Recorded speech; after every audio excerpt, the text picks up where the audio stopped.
दोस्तों, तो आज मैं लीनियर अलजेब्रा स्टार्ट कर रहा हूँ, जिसमें हमारा जो फर्स्ट चैप्टर है जिसका नाम है वेक्टर एंड मैट्रिसेज।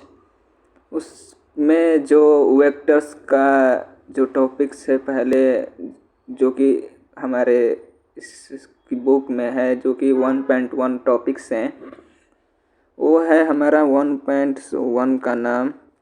इसमें है हमको जानना है चैप्टर 1 में कि प्रश्नावली 1.1 में फंडामेंटल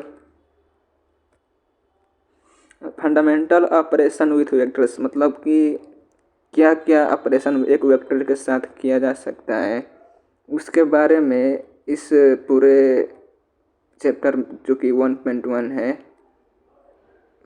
जानना है।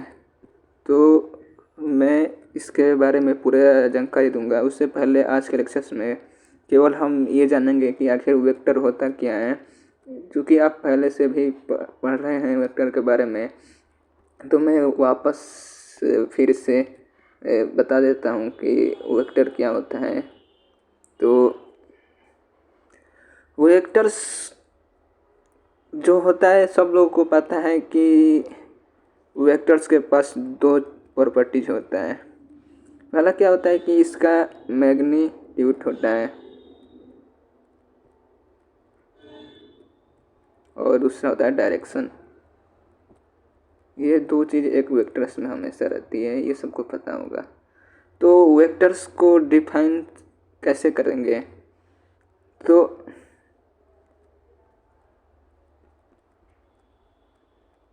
वेक्टर्स को डिफाइन किया जाता है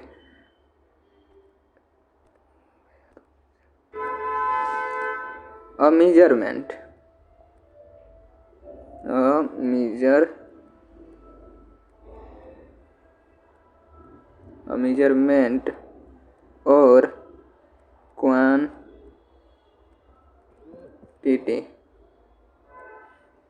that has both magnitude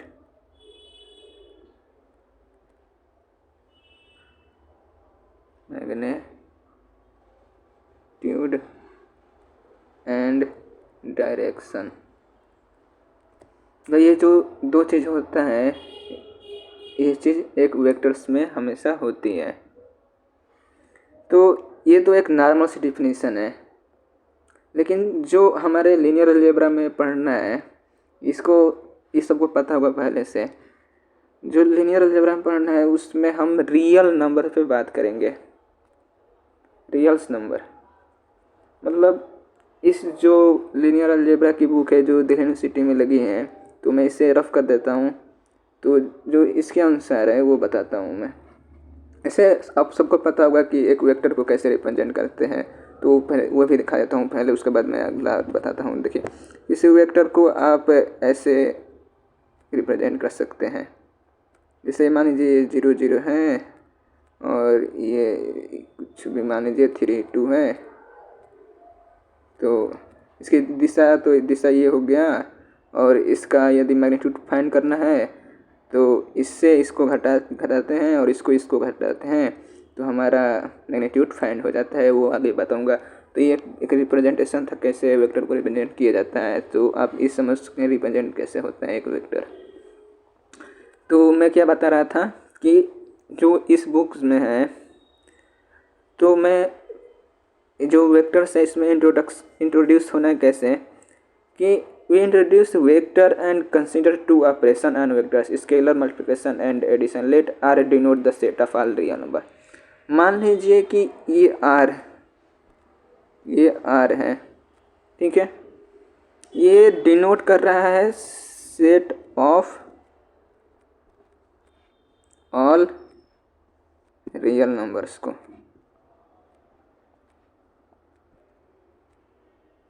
ये set of all real numbers को डिनोट कर रहा है, that is coordinates value on the real number line. मतलब कि रियल नंबर, ये लाइन हो गया एक्स एक्सिस वाई एक्सिस, जानते हैं सब लोग।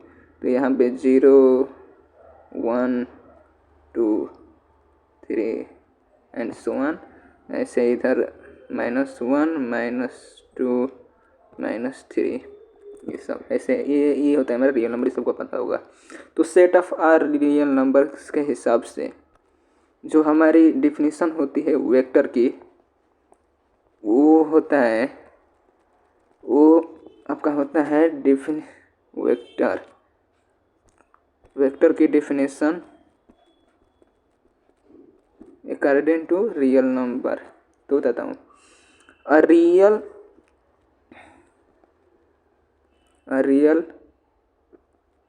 एन वेक्टर, आप लोग नोट्स करते जाएंगे, ठीक है, is an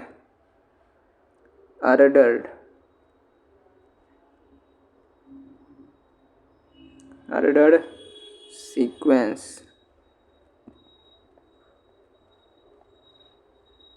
of n real number, बस sometimes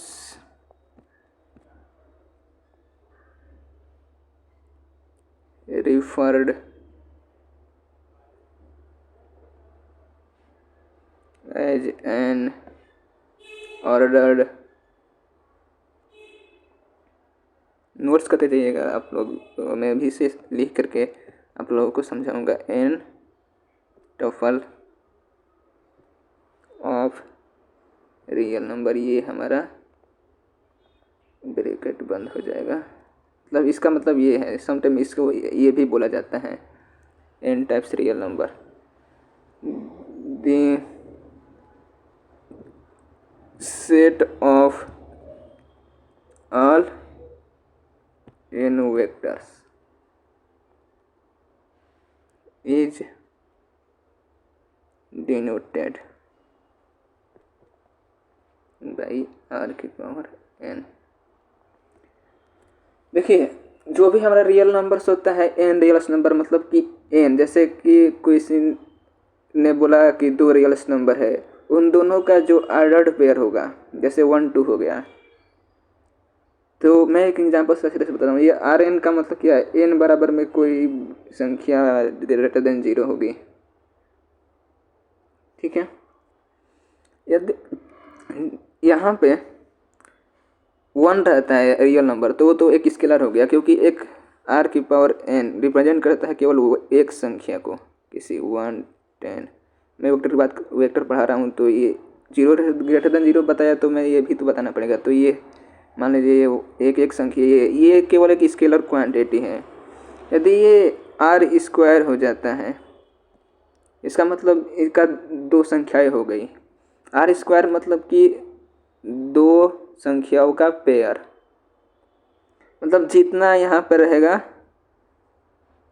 जो सेट है R set of real number को, उतने नंबर रहेंगे उस सेट में, मतलब उतने एलिमेंट रहेंगे। जैसे एलिमेंट बोलते हैं सेट में जो भी रहता है, जैसे मैं आर स्क्वायर लिखा तो इसमें 2 एलिमेंट रहेंगे, ठीक है।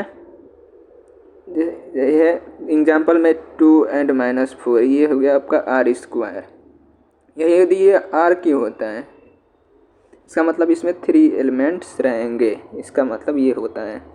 तो आर क्यू 3 एलिमेंट्स को, मतलब 3 वेक्टर्स का ऑर्डर पेयर हो गया, तो मतलब 3 n टपल भी लिखा था मैंने, तो इसको 3 टपल्स भी बोल सकते हैं। मतलब n पर जहाँ पर रहेगा उतने एलिमेंट्स रहेंगे। ये आर 3 का एग्जाम्पल हो गया 2 -3 और 0। तो इस तरह से लीनियर अलजेब्रा में रियल नंबर के तहत पूरा जो है वेक्टर्स को रिप्रेजेंट किया जाएगा। तो आप सब समझ सकते हैं कि आखिर एक वेक्टर्स क्या होता है। तो ये रहा वेक्टर्स का डिफिनीसन। तो नेक्स्ट टॉपिक्स क्या होता है कि 0 वेक्टर्स किसको कहेंगे, वो मैं बताना चाहूँगा। तो ये सब आप समझ गए होंगे, तो इसे आप मैं रफ करता हूँ, आप लोग नोट्स कर लीजिएगा। तो ठीक है, तो अगला मैं क्या बताने वाला हूँ आप लोगों को, 0 वेक्टर। 0 वेक्टर क्या होता है, ये आपका नेक्स्ट टॉपिक्स है। क्योंकि वेक्टर तो जान गए इसके बारे में, और उसमें जो भी वेक्टर्स होंगे उनको भी जानकारी चाहिए होगी आप लोगों को।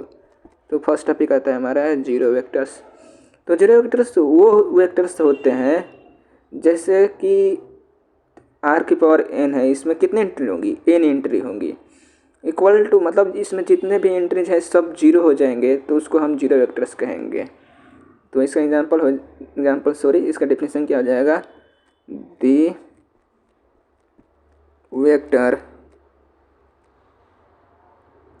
आर की पावर एन मतलब क्या कि एन एंट्रीज है उसमें, मतलब that has all n entries.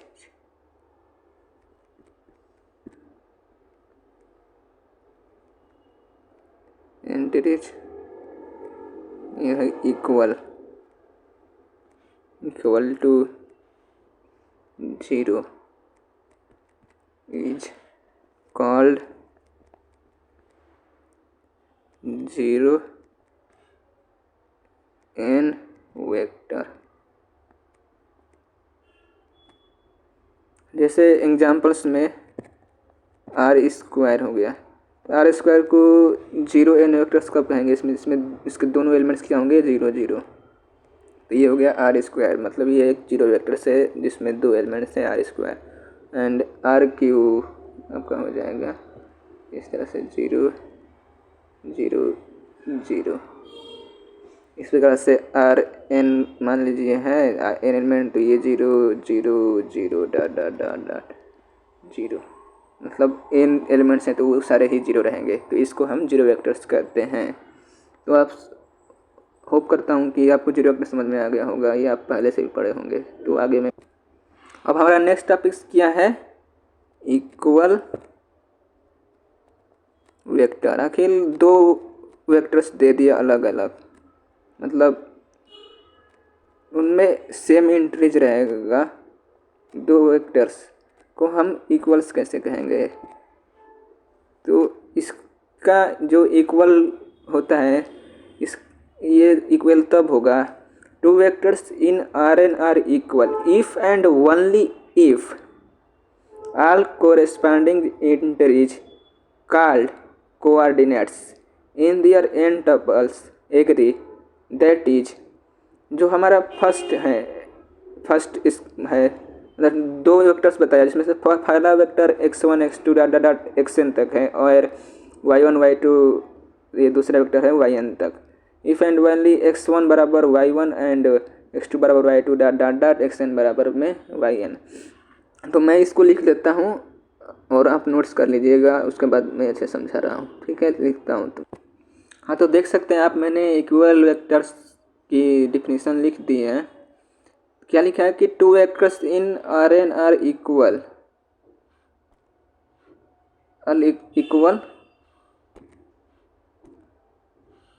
कब इक्वल होंगे,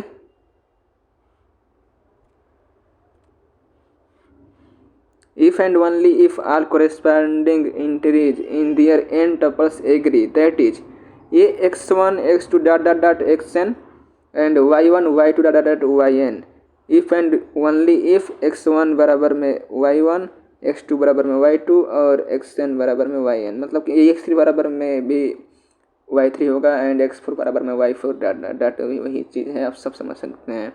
यदि ये चीज़ होती है तो माना जाता है कि ये दोनों वेक्टर्स क्या हैं, इक्वल वेक्टर्स हैं। तो इक्वल वेक्टर्स आप पहले से भी पढ़े हैं 12th में, तो इतना बताने की भी आवश्यकता नहीं है, तो आप समझ सकते हैं कि इक्वल वेक्टर्स क्या होता है। तो नेक्स्ट टॉपिक हमारा है जियोमेट्रिकल इंटरप्रिटेशन ऑफ वेक्टर। आखिर जियोमेट्रिकल इंटरप्रिटेशन क्या होता है, मैं आप लोगों को ये समझाने की जाऊँगा। तो देखिए मैंने एक फिगर बना रखा है, ये जियोमेट्रिकली किया मतलब कि एक्स और वाई एक्सिस में प्रदर्शित करना किसी वेक्टर को, तो ये जियोमेट्रिकली हो गया, एक्स एक्सिस है, ये वाई एक्सिस है। देखिए इसमें क्या होता है ना कि एक वेक्टर होता है, जैसे कि मान लीजिए ये क्या है, दो ऑर्डर स्पेस का है, मतलब कि आर स्क्वायर मतलब दो रियल नंबर्स का मतलब टू टपल्स का है, वेक्टर्स हैं दो। इसमें जो मैंने ये लिखा है 3 and 2, इन आर स्क्वायर। ये क्या है, एक यहाँ से वेक्टर यहाँ से चल के यहाँ तक गया है, एक मूवमेंट्स हुआ है। The vectors in are square is movements from one point, मतलब जहाँ से जाता है जो पॉइंट्स, मतलब ये देखिए यहाँ 3 पॉइंट जो कि मैंने बिंदु से दर्शा रखा है, यहाँ से ये गया 1 5 तक। तो जिस जो यहाँ से वो जाता है उस बिंदु को, जो ये बिंदु है, इसको हम कहते हैं इनिशियल पॉइंट। ये क्या कहलाता है हमारा, इनिशियल पॉइंट। इनिशियल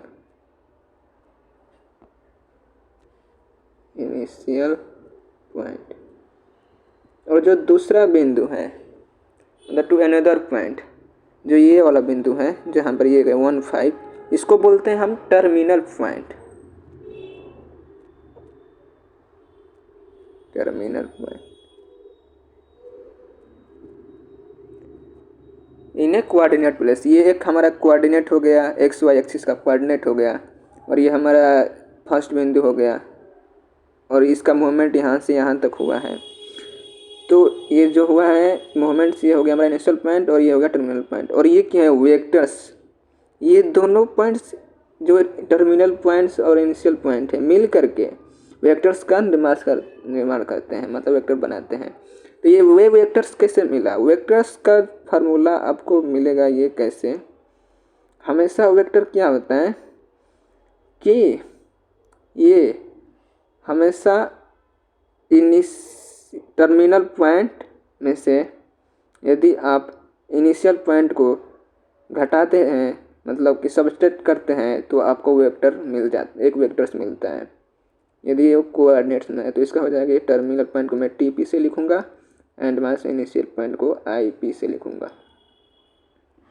तो ये हो गया हमारा वेक्टर्स का एक फार्मूला, जिससे हम ज्योमेट्रिकली इसको पाते हैं कि आखिर एक वेक्टर्स कैसे मिलता है। जैसे 2 पॉइंट्स दिया, जिसको मैंने फर्स्ट पॉइंट को इनिशियल पॉइंट माना और सेकेंड पॉइंट जो हुआ उसको मैं टर्मिनल पॉइंट किया। यदि आप टर्मिनल पॉइंट से इनिशियल पॉइंट को सबट्रैक्ट करते हैं तो जो भी हमारी मैग्नीट्यूड मिलता है या जो भी क्वांटिटी आपको प्राप्त होती है उस जो, या आप ये बोल सकते हैं कि आर्डर्ड पेयर, या जो 2 टपल्स का है तो 2 टपल्स का ही एक आपको n वेक्टर्स मिलेगा, मतलब 2 वेक्टर मिलेगा। ठीक है, तो इस तरह से आप ज्योमेट्रिकली तरीके से वेक्टर्स को फाइंड कर सकते हैं। तो यही बताता है ज्योमेट्रिकल इंटरप्रिटेशन। तो होप करता हूँ कि आप समझ गए होंगे। तो मैं यहाँ पर डेफिनेशन लिख देता हूँ, आप लिख लीजिएगा। ठीक है, मैंने समझाना था, मैंने समझा दिया अच्छे से। और डेफिनेशन के नोट्स के लिए मैं यहाँ पर डेफिनेशन आपके लिए लिख देता हूँ अभी। तो मैंने क्या कहा था, a vector in are square is a movement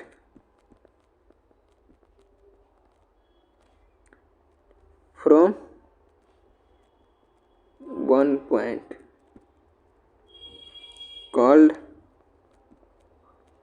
initial point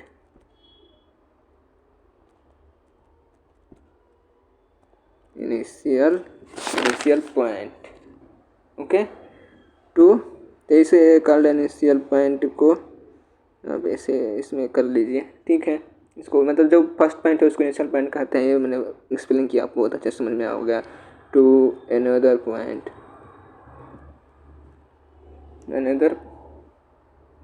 point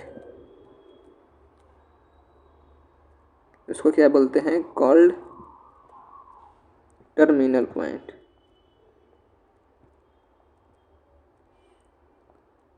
terminal point in a coordinate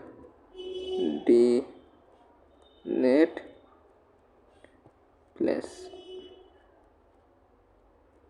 ठीक है, तो मैंने जो ये फिगर बनाया है, इसी को यही एग्जाम्पल्स था आपका कि यदि आपका जो इनिशियल पॉइंट है दे रखा है, मैंने इसका इनिशियल पॉइंट देखा है 3 and 2, जिसको मैं ऐसे लिख सकता हूँ R स्क्वायर। ये R स्क्वायर में है, ये R स्क्वायर में है। ठीक है, तो आप ये लिखना जरूरी नहीं है, मतलब ऐसे लिखाएगा तो समझिए कि आर स्क्वायर है। तो टर्मिनल पॉइंट में भी क्या होगा, आर स्क्वायर में होगा। तो इसका टर्मिनल पॉइंट्स क्या था, यहाँ पे देख सकते हैं 1 और 5 है। तो आपसे क्वेश्चन पूछ सकता है कि और इनिशियल पॉइंट और टर्मिनल पॉइंट दे रखा है, तो आपसे पूछ सकता है कि वेक्टर फाइंड कीजिए। तो वेक्टर फाइंड करेंगे, तो वेक्टर फाइंड करने के लिए क्या था फार्मूला कि टर्मिनल, ये आप देख सकते हैं terminal point minus initial point. तो टर्मिनल पॉइंट में से हटाइए, 1 में से 3 जाएगा, क्या होगा आपका, इस 1 में से 3 जाएगा तो -2 एंड 5 में से 2 जाएगा 3। ये आपका वेक्टर मिल गया। आपको इन तीनों में से कोई एक चीज़ नहीं दिया रहेगा, 2 चीज़ दिया रहेगा और एक चीज़ पूछेगा। ऐसे सवाल इस पे बनते हैं हमेशा। तो खैर ये एग्जामिनेशन के अभी से तो मतलब पूछ भी सकता है, नहीं पूछ सकता है। तो आप समझ सकते हैं कि अगर ये तीनों में से कोई एक चीज़ नहीं दिया है तो दूसरा चीज़ कैसे फाइंड होगा। ठीक है, तो ये था आपका geometrical interpretation of a vectors की। आखिर जियोमेट्रिकल इंटरप्रिटेशन क्या होता है, तो क्या है ना, इसमें क्या होता है ना कि जो वेक्टर का पोजीशन होता है at desired start point and so vector can have different initial point. जो कि मतलब जो एक वेक्टर्स है, जरूरी नहीं है कि उसका इनिशियल पॉइंट और टर्मिनल पॉइंट एक ही हो, वो डिफरेंट भी हो सकता है। मतलब दो टर्मिनल पॉइंट अलग और इनिशियल पॉइंट अलग अलग भी रहेगा, तो आप उनसे भी उस वेक्टर को फाइंड कर सकते हैं। ठीक है, तो यही हमारा नोट एक है। मैं एग्जांपल से आपको क्लियरिटी बताऊंगा कि क्या ये कहना चाहता है कि vector can be position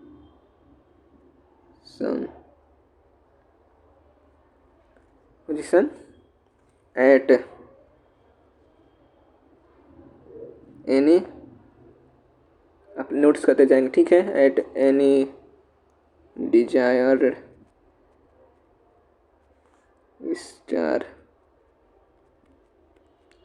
started point. Started point मतलब क्या है, इनिशियल पॉइंट, वही चीज़ बात है ये। And so a vector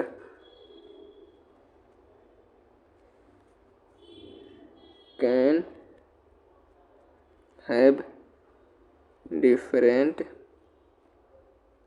IP मतलब क्या है, इनिशियल पॉइंट, एंड टीपी मतलब क्या, टर्मिनल पॉइंट। मतलब अलग अलग भी टर्मिनल पॉइंट और इनिशियल पॉइंट से आप उस वेक्टर्स को फाइंड कर सकते हैं।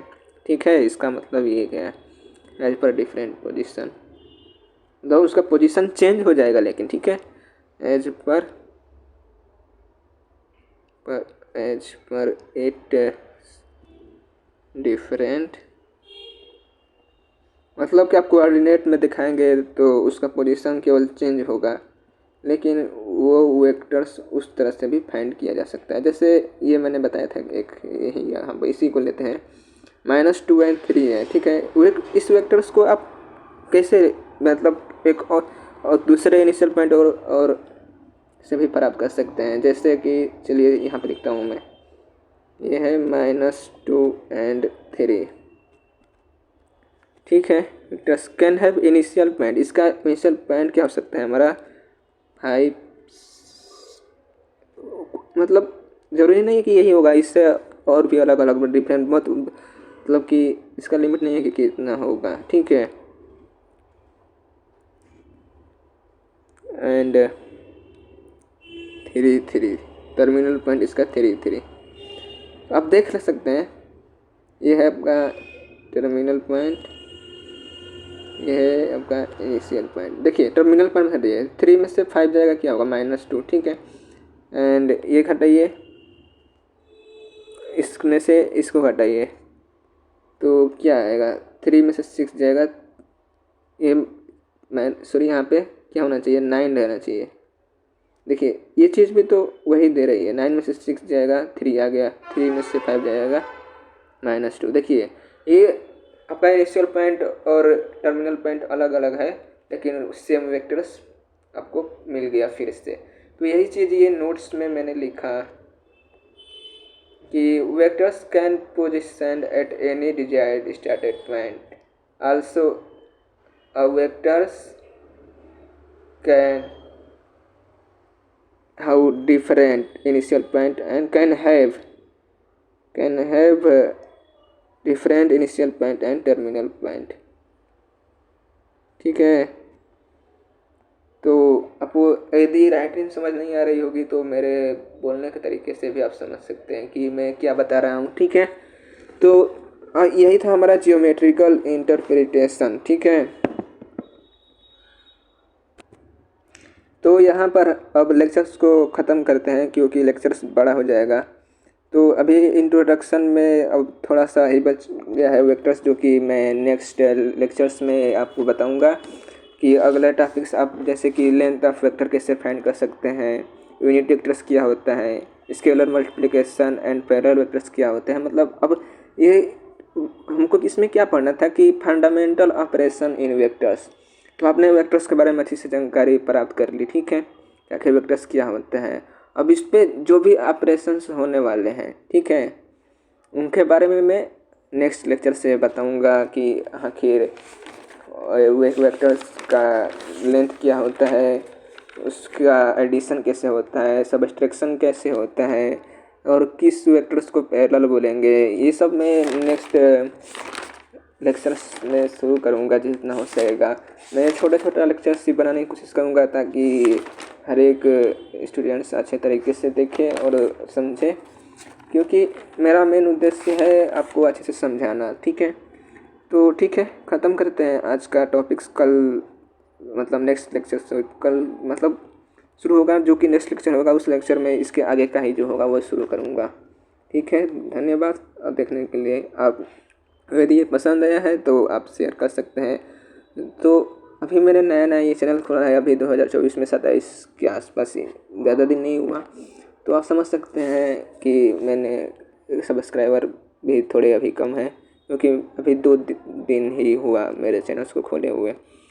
तो आप शेयर कर सकते हैं और दिल्ली यूनिवर्सिटी के सभी स्टूडेंट्स को इसका लाभ उठाने दे सकते हैं, क्योंकि ये मेनली दिल्ली यूनिवर्सिटी के लिए मैंने चैनल्स खोला है, जिसमें कि सारे दिल्ली यूनिवर्सिटी के छात्र यदि रिवीजन करना चाहते हैं तो इस चैनल से कर सकते हैं। तो थैंक यू गाइज, आप लोग का बहुत बहुत धन्यवाद। यदि पसंद आया तो लाइक कीजिए और कमेंट्स कीजिए कि आपको लेक्चर्स कैसा लगा, क्या मैंने सही पढ़ाया, मतलब पढ़ाने का तरीका सही है, मेरा एक्सप्लेनेशन कैसा था, आपने अच्छे समझा। ये सब मुझे एक फीडबैक देते दूँगे तो मैं और भी यदि कुछ कमी होगा तो मैं उसे दूर करूँगा और अच्छे से पढ़ाने की कोशिश करूँगा। ठीक है, आप सब बता सकते हैं कि क्या और आपको किस तरह से अच्छे पढ़ा सकता हूँ मैं आप सबको कि और समझ में आए। ठीक है, तो चलिए ख़त्म करते हैं आप मैंने। ठीक है, नया चैनल्स है यूनिवर्सिटी का, तो देख लीजिएगा थोड़ा, मैं भी नया स्टूडेंट्स हूँ। Thank you guys.